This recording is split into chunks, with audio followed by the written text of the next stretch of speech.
Hi, my name is Karen Golden Oronte. I am here with Living Histories talking with Rod Hobson. Good morning, Rod. How are you today? Good morning, Karen. I'm fine. Thank you very much. Well, we've had an opportunity to have long conversations about your coming to Cohasset, your ties with Cohasset, and particularly your ties with the First Parish Church on the Common. Mm-hmm. But if we could first talk about you and your history. So I'm ready. Okay, all you. So you do have you have long ago family ties here in Cohasset with your Ida Mae. Yes, I do. I didn't really appreciate it much. I think I mentioned to you and some other people that when I was a little boy, every Memorial Day, I grew up in Weymouth, was born there and grew up there, and every Memorial Day, the whole family would drive down to Cohasset to the Beechwood Cemetery. And I can remember wandering around at the Beechwood Cemetery wondering, why am I here? What is this all about? Well, it turns out the cemetery was full of my relatives that I didn't know anything about. Although I knew my great-grandmother, who her name when she was born was Ida Mae Williams. And when she got married, she married a guy named Litchfield, who was from just over the border there in Scituate. My great-grandmother called it Situate, by the way. And all of her family, she and all of her family are all buried in the Beechwood Cemetery. That's a small thing until I got older and had a family of my own, and my wife and I were looking for a place we'd like to live. We kind of gravitated here. Mm. It was just a natural place. So now, after you graduated high school, mm-hmm. you went on to Williams. Yes. And what year did you graduate? I was in the class of 57 at Williams. And did you have particular interests that you... Well, it's a wonderful opportunity for a Weymouth High School kid to go to Williams. It was a great opportunity for me. I think one of my interests, I guess, was I played football and wrestled, but I think much to my own surprise, I became very interested in English literature, really liked my major, and ended up doing honors work in English literature. To this day, I can hardly believe it, because I didn't start out life to be involved in English literature, but I liked it very much. And I was in Air Force ROTC at Williams. So my class was the last ROTC class. I think there were about 12 of us in the class. So, back in that era, the late 50s, selective service required everybody to serve in the military. You didn't have any choice. And ROTC was a nice, convenient way to just work your way into the military out of college. You get a commission, and if you're in the Air Force and you pass the physical, you can possibly, as I did, go to pilot training. Mm-hmm. And as I say, I was an English literature major who found himself in Air Force pilot training almost by accident. It just happened. So where did you go then after Williams? Well, first, if you're going to pilot training in any of the militaries, in the case of the Air Force, you went to what they called primary. And primary for me, and I was married at that point, we went to Bartow Air Base in Florida, Bartow, Florida, for primary. That's 6 months. And after you finish primary, you go to advanced. That's another 6 months. And so off we went to Oklahoma. We went to Enid Air Force Base for advanced. And then after you graduate, and depending on the needs of the Air Force at the time, you're now a pilot, you're available to them. At that particular time, what was available was another 6 months of training. I went to what they call advanced fighter gunnery training at Williams Air Force Base in just outside Phoenix, Arizona. And my wife Marilyn and I just loved being in Arizona. Looking back on it, I think a couple of young people who grew up here in New England we couldn't believe how beautiful it is in Arizona. So we had a wonderful 6 months there. And then after that, here I was all qualified in the old F-86F. They needed B-52 pilots, so I went off to B-52s at Travis Air Force Base in California. And we spent 3 years at Travis, where I flew B-52s. Wow. You know, I have, we'll show Dawn later the photographs of the B-52 is really quite, that's quite a bomber. It was and still is quite a bomber. Yeah. Yeah. And so when you flew to Vietnam. No, as a matter of fact, if you do the arithmetic, unfortunately, well, depends how you look at it. I was in SACS, the Strategic Air Command. I'm I guess you'd say one of those guys they call Cold War warriors. I flew Chrome Domes. Those were the 24-hour airborne alert missions, where we took off and ended up over the North Pole and hung around and made ourselves conspicuous to the Russians. And we would be airborne for 24 hours. We'd refuel, mid-air refueling twice, and then we'd come back and land. I got out of the Air Force after finishing, I had a 6-year obligation after college. And when I completed my 6-year obligation, I thought, well, it's time to become a civilian again. So my wife and I got in our little Volkswagen and drove back home to Massachusetts.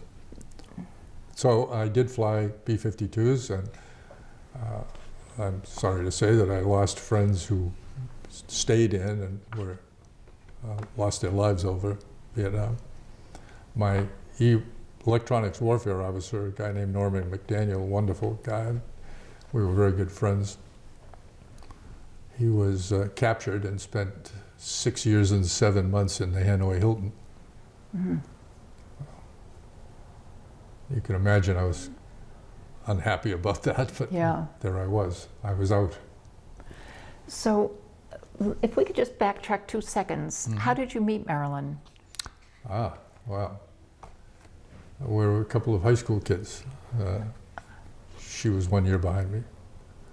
When I was a junior in high school, I met Marilyn and asked her to go to the movies, and we've been together ever since. The rest is history. The rest is history. So you did have children in San Francisco, in California. Yeah, that's where 3 of our children were born in California. Yeah. But they're still New Englanders. Okay. You know how that goes. Yeah. The cats may be born in the oven, but that doesn't make them muffins. Yeah. Okay. So now you came back to New England, specifically to Massachusetts? Yes, we came back here. We rented an apartment in Hingham. We had 3 children at the time. I was going to graduate school at BU, and after a year of being a civilian and hoping to eventually get some sort of a career going in the world of business, and I was flying in the Massachusetts Air National Guard at the time, and I got to know some airline pilots, and for the first time in my life I thought, well, maybe I could do that. And fortunately for me, at that particular time, the airlines were hiring, United Airlines was hiring, so I went to work for United Airlines and never did finish getting my MBA. I'm halfway to an MBA. Never really mattered. United didn't care. So I flew with United that was what I ended up doing for a career. And where did you fly out of initially? My first domicile was at Newark, but you know, in a long airline career, you tend to move around quite a bit. Yeah. Some guys don't. Some guys find a place they want to live and they stay there for the whole career and never fly out of any other base. But I don't know. I had a kind of a wanderlust, I guess, and so I ended up being based in a lot of the United's domiciles. I was at Newark. I was at LaGuardia, and Kennedy, which are 3 separate domiciles actually, even though they're all 3 in the New York area, and Chicago, Denver, San Francisco. And so you would fly from Boston to these? I would commute to those places. Yeah, Yeah, wow. I was what they call a commuter. Wow, that's... Yeah. So now you were renting in Hingham, and then how did that Well, we, to? because we're both from Weymouth, and so we certainly knew our way around. And we were happy enough there, but I was early in the career, and it became a little bit difficult to be commuting, so we decided we'd get down near Kennedy and LaGuardia. So we house hunted, and we found a house in Ridgefield, Connecticut, and we bought a house there and lived like normal people, where you get up in the morning and go to work instead of having to commute to Chicago or something. And we lived there for 6 years. And we were back up here visiting my parents and Marilyn's parents, just the way we often did. By then we had 5 children. And we just came down, literally, we just decided to go for a ride, take the children for a ride. We came down here to Cohasset, as we used to do when we were in high school. We used to take rides to Cohasset, drive down Jerusalem Road, do all the sort of things you do when you're a teenager. And we thought, well, let's go into that real estate agency and see what's available. And we went in and with Cohasset Village Realty, I think was the name of it. And the guy took us out for a ride and showed us a house on Deep Run that he thought might be for sale, and make a few things with phone calls were made, and we ended up buying a house on Deep Run, and we ended up living there for 45 years. Wow, fantastic. And it was all just an afternoon's ride to Cohasset. Somehow that happens often, I'm thinking. Yeah. So you're very involved with the First Parish. Yes. Well, you probably want to know why. Or that's, there's often not much of a, don't you wish there could be some nice, clear explanation? Some things just happen. They just happen. To get back to when we were teenagers, I was not particularly interested in going to church anywhere. But I had this girlfriend who I eventually married, and she was a Unitarian. And of course I wanted to make myself attractive to her, so I went to church with her. So first thing you know, I'm going to church at the Weymouth Unitarian Church. And then years later, when we moved to Cohasset, Marilyn was very, very anxious to have the children belong to a church, and I was certainly willing and happy to do that. So we found First Parish on the Common. Ed Atkinson was the minister, and he and Marilyn became friendly, and we ended up joining that church. And as the years went by, she was very active in the church. She served on the parish committee several times and was very active in the church. And I'm kind of, I don't know what you want to call it, sort of an amateur carpenter and amateur mechanic and so forth and so on. And so I found myself on the church building committee and became very involved in various projects over the years. Things like putting up a new steeple and things like that. So it's interesting when we were talking earlier. I mean, a lot of people might or might not know that Cohasset was part of Hingham. Yes. And people found that walking to Hingham to worship was just too much. So in the early 1700s, they built further south, from closer to the pond, a very simple. Very simple. It was dirt floors. Yeah. I was reading the women were on the left, the men were on the right, and they just had a high area for people to look up to watch the preacher, pastor. But it was that they ultimately outgrew that and moved, or not moved, demolished, and built this, current building. the current building now, in 1747, I think. Yes. I have a Yes. postcard that, Yeah, 1747 is the number that people use. See, these things are always, yeah, if you get into the weeds, 1747 is a perfectly acceptable number to put on the building, even though in 1747 it had just been approved. There wasn't an actual building there in 1747 They just said, okay, you that can you build could it. walk into. That was when they were laying out, I'm sure they were laying out the foundation and so forth, but there wasn't a place that you could actually go into. quite a And it long was way. a long process too, to that point, because Yeah. you mentioned the walk and so forth, but it was a very, very big deal. By the time they were getting ready to do that, there'd been, after all, people had been living in Hingham since 1635, so here we now are up into the early 1700s, and children and grandchildren have moved out into other places like here in Cohasset. And they didn't have a meeting house, and the big thing was they didn't have schools. There were a lot of people who would have their children go live with their grandparents over in Hingham during the week so that they could go to school, because there was no school here. And they made numerous, its politics never change.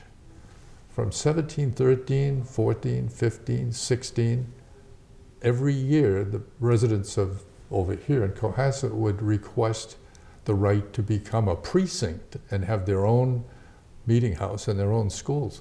And they kept being turned down.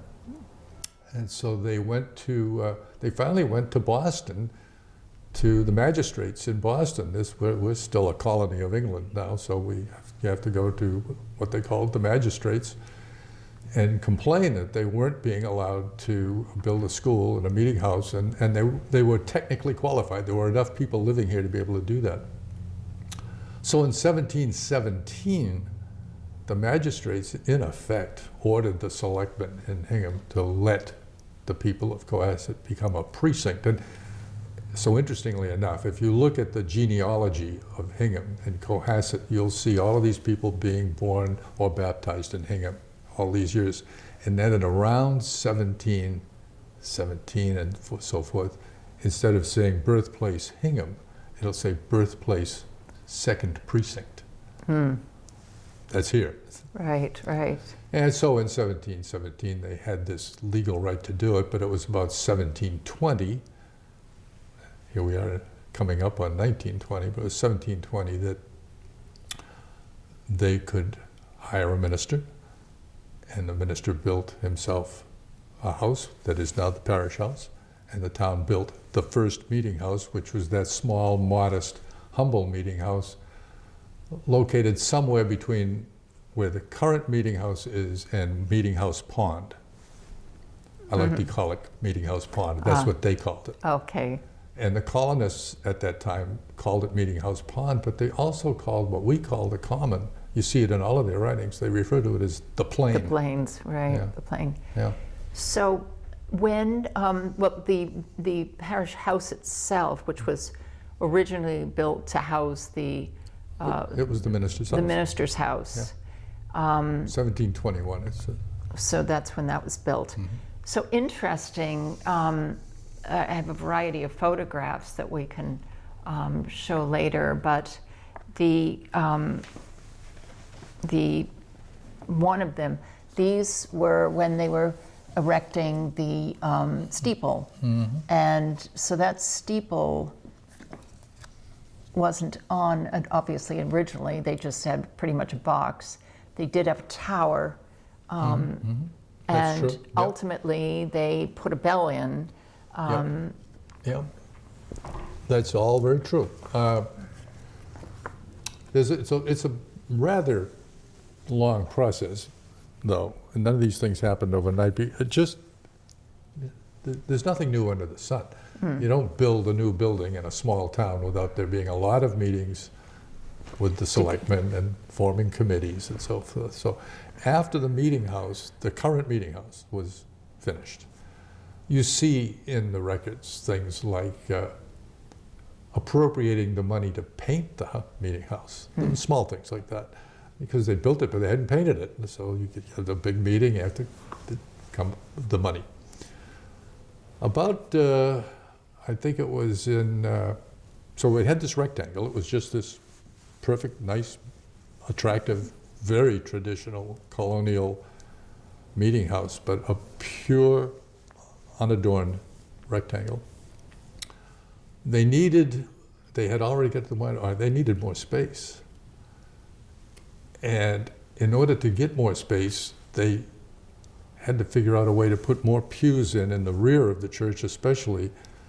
But that's where the stairs were to go up to what we all call the balcony.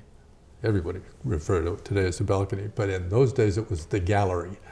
So the staircase to the gallery had a wide open pathway from the door to go up. Well, they needed that space for more pews. So they built what they called, what we today, if you look at the church, is this foyer. We call it the foyer, or the entryway, whatever. They called it the porch.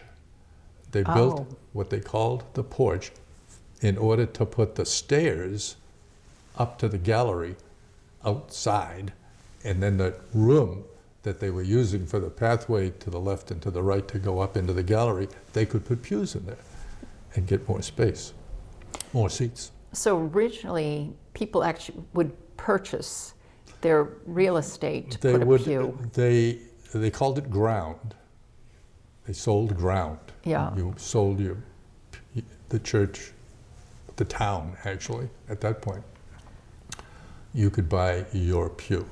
And they needed more room to sell.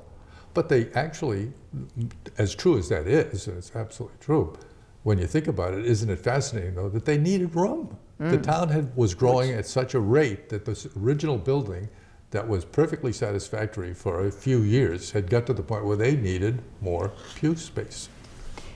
So the Sunday service was literally an all-day event. They would have a couple of hours of service. They would break for lunch, and then they would go back again. Now, people who lived around the common had the opportunity to go back to their own homes to eat. But if they lived Jerusalem Road or Beechwood or Hull Street, they had to stay, particularly in the winter. I mean, it must have been freezing.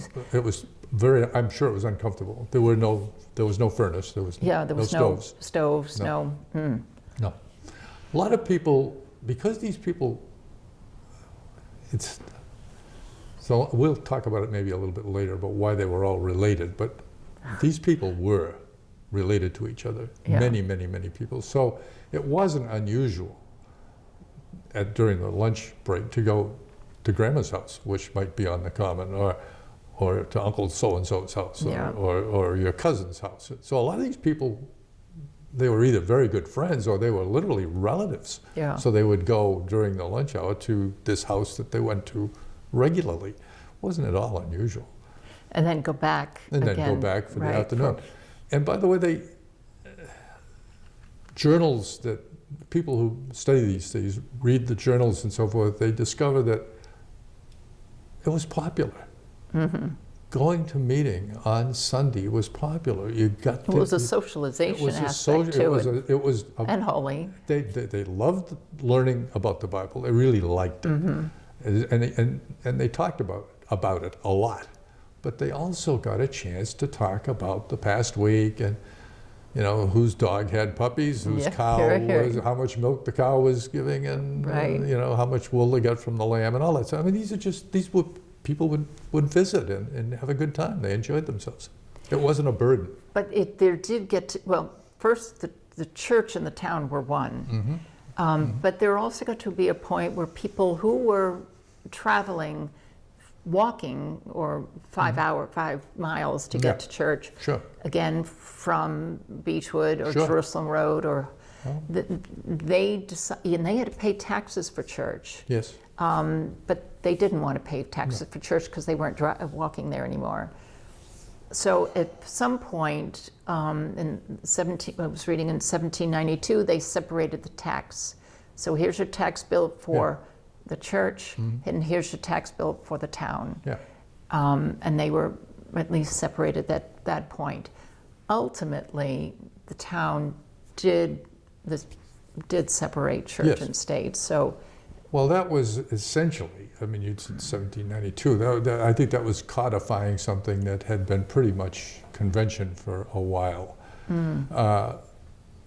Nobody even imagined, I don't think. I mean, I don't pretend to be I have a PhD in history, but I think that in 1747, when they were building that new meeting house, and then for many decades after that, when they were attending that meeting house, I don't think anybody thought particularly about separation of church and state. no, I nothing. mean, that would have been a rather peculiar idea, I think. It wasn't until we were getting into the later 1700s, getting close to the American Revolution, that I think possibly separation of church and state was becoming an idea that some people could identify with. And then it actually was codified after the Revolution. Separation of church and state was it. Right. People continued, I think, to support the idea of supporting the church, but they no longer had to. It became, as you say, two separate bills, and you really didn't have to support the church if you didn't want to. Right. But they did want to support the building because that was the public building in town. It was the town hall. It was absolutely, and that was more why a certain amount of support was reasonable, and nobody complained. I don't think people complained about it. At least for a while, they didn't. The whole separation thing took time. It sort of evolved, I think. In fact, up until only a few years ago, the first parish Unitarian in Cohasset had no deed to the building. Wow.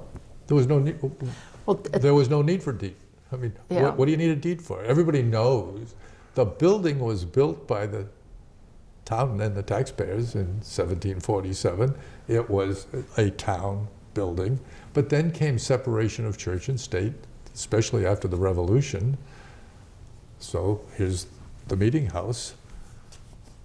It's been a church now for quite a while. And church. it's a huge icon. It's And a it significant is, icon. It is what it is, but over a period of time, it's just human nature being what it is, people began to think of it as the church, and then you're going to build a town hall, and you're going to have the state. Nobody ever went to the trouble to say, well, shall we go to Dedham, go to the Registry of Deeds, and deed this structure over to these people who go there on Sunday? Then nobody ever got around to it. And by the way, it wasn't even First Parish Unitarian Universalist at that time. It was, when it was built, it was Second Parish Because it was Hingham's second parish. It was Hingham's second parish, and it was Second Parish Congregational. And it became First Parish Congregational in Cohasset when the official separation between Cohasset and Hingham took place. And then, really, it was into the late 1800s, almost approaching the 1900s, that it became, when there was a split between the Unitarians and the Congregationalists. Unitarians were able to maintain, say, ownership of the meeting house, and the Congregationalists built The second parish. Yeah. So it's not that complicated, but it's yeah. There's a whole Trinitarian and absolutely. Unitarian and absolutely all of which is belief. But we're going to let the other. That's So all. it was very interesting when I was looking at pictures of the church that the flagpole was. So here's the pond. Yes. And the flagpole is between the pond and the church. That's where the flagpole was for years. Yeah. Now, I have not recently read the plaque on the current flagpole, but base, that beautiful base, and that pole were donated to the town, and by someone, and I forget who it was. Crocker, Crocker, there you go. right, and that was in 1915, so at So there some you go. point, The we flagpole moved got it. moved. It was moved from, But that picture reminds me, though, that remember I talked about the porch being added so that they Right. could have the staircase in there instead of inside. Around 1800, they took the stairs out of that porch, took out the pews in the back, and went back to the original configuration of the church and made it what it is today. It's the foyer. The stairs have been long gone for a long time. But that addition of that foyer to the building was the first, you might say, addition to that rectangle. The bell tower came a lot later, around the 1790s, I'm pretty sure. so this is an old building that does need to be maintained Yes. properly. Yes. So in looking through various articles about the church, I came across the 2009 Sotheby's auction Yes. house in New York acquired beakers that Yes. had been, I mean, these were old. These Yes. are from the They were 1700s. church property. Yeah. That hadn't been utilized or hadn't even been unearthed in over 50 years. So, but in order to help maintain this building, these silver beakers from 1728. There was a chair that also an old. Was it William and Mary chair? I don't recall, Yeah, but I know but- what you mean. There So- were some articles. Yeah, this was $85,000 that made at auction, but total after Sotheby's took their commission, the church was able to get $176,000, which you need for Oh, a yeah. building as old as this.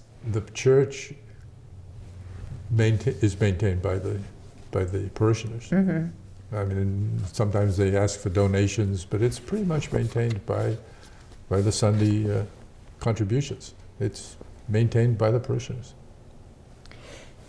You know, it's when people come through Cohasset and they go to the Common, this building is the icon right in the middle.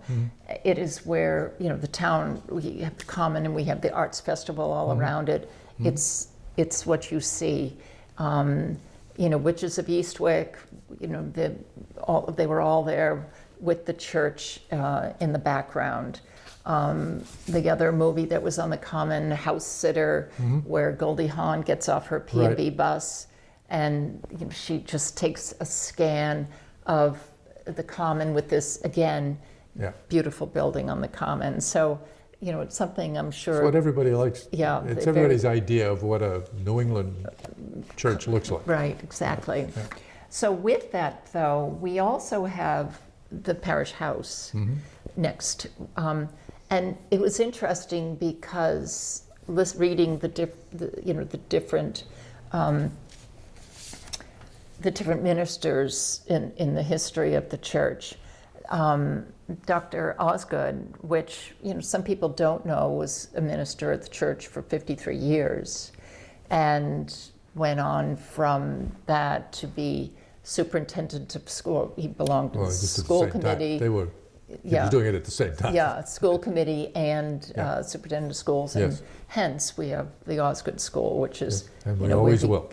Yes, where he came along. So anyway, but the building, the house itself that these ministers were housed in, that also went under a lot of renovations. Well, almost sadly, it did. I mean, it was built by Nehemiah Hobart, the first minister, to be his home. And then when he died, it was sold. I think it was a sort of a convention in the ministry that when possible, you would, I'm sure it didn't always work out, but when possible, you would sell your house to the next minister so that the next minister and his family would have a place to live. I think it kind of worked that way for a long time. By this day and age, it isn't even a parish house anymore. The ministers live in their own houses. It's called the parish house, but it's really a function. It's the office of the church, and it's where the church holds its functions, but it's not a place where a minister lives anymore. And because of all of the modifications that it's had over the years for a variety of reasons, most of them perfectly legitimate, there is very little left of the original. In other words, if you're a student of antiquities, or you're an architect who likes to study colonial architecture, there isn't much left there. That's not the place to. Well, there's a few, there's a little bit, but the general layout is the traditional layout. The fireplaces are still there. The original fireplaces are still there. And the general configuration of the building is the way Nehemiah Hobart had it built in 1720. But no, it's not really a home anymore for anybody. But the parish owns this home now. Yes, indeed. So that's, and again, they're both, the whole common, all the homes along the common, but certainly the jewel in the crown there is the meeting house. Yes, the meeting house. Yeah, absolutely. And it's in having that, and certainly being from Cohasset, very grateful to the parishioners who help maintain that jewel. Yes. Well, I consider it to be sort of a trust, a stewardship. I don't mind that. I don't in any way mind the fact that we have to do it by ourselves. It's okay. Oh, yeah. It's worth doing. The building is, if you, by the way, I didn't say this before, but if you were or happen to be a student of antiquities or a student of colonial architecture, the building is an absolute treasure because it's almost entirely original in every way. So you've got all of these incredible joints, mortise and tenon joints all over the place. And it was built by men, the original men, when you think of it, in 1747. They learned the trade from either their fathers or their grandfathers who had built the meeting house in Hingham, and their ancestors had built houses in England. So the techniques, the building techniques in that building are fascinating to observe, the way it's put together. It's rather special. That it is. Yeah. And I have to tell you, I really appreciate your taking your time today to come to talk with me, to be able to carry this story beyond, because there are some people who have never walked into this church. Well, you're welcome. So I really appreciate having this chance to talk with you about it. And it's really been, we've got lots of photographs, but if somebody would like to walk into the church to see what it looks like, Sunday services, the doors are open. Yes, they are. Well, Rod, I have to thank you so very much. I've had a wonderful, this has been wonderful to research. Well, based on all of your information. I appreciate it. You're very welcome. Thank you. I'm happy to do it. Thank you very much. This is Living Histories signing off. Bye-bye.